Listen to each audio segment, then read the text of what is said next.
বৃষ্টি পড়লে যেমন খিচুড়ির কথা মনে পড়ে যায়, ঠিক তেমনই এই তপ্ত দুপুরে বাড়িতে বসে মনে হলো যেন কিছু ঠান্ডা যদি পাওয়া যেত।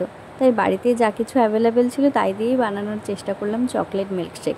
বাড়িতে যতটা দুধ ছিল সেই দুধটা জাল দিলাম বা একটু ঘন করার জন্য বসিয়ে দিলাম। এই যে মায়ের দোষে দুধটা উতলে পড়ে গেছে নিচ দিয়ে, আমার ঘাড়ে দোষ চাপিয়ে দিয়েছে। যাই হোক, বাদ দাও। ফ্রিজে একটুখানি বরফ পড়তে দেওয়া ছিল, এইটা ফিক্স হয়ে গেছে, তার জন্য আমি এটাতে আলাদা করে বরফ বানাতে দিয়ে রেখে দিয়েছিলাম।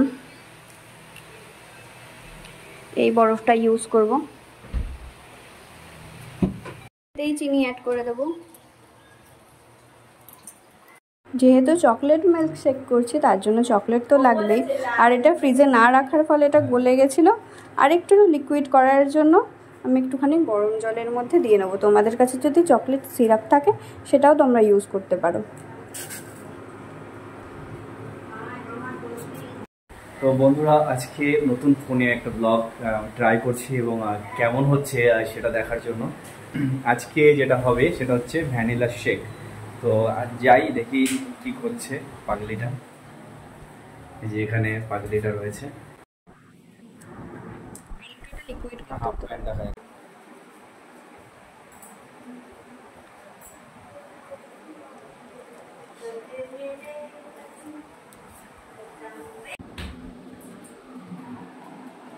চকলেট সবকটা গ্লাসে লাগিয়ে নিয়েছে এইভাবে।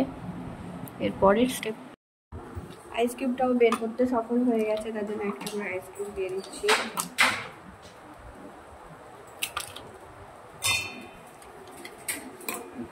গ্রাইন্ড করব। গ্রাইন্ড করব, ইয়েস।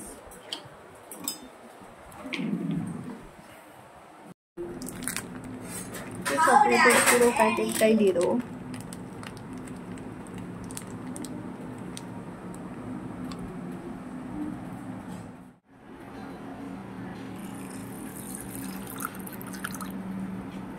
আছে এটার মধ্যে ভ্যানিলা আইসক্রিম আছে।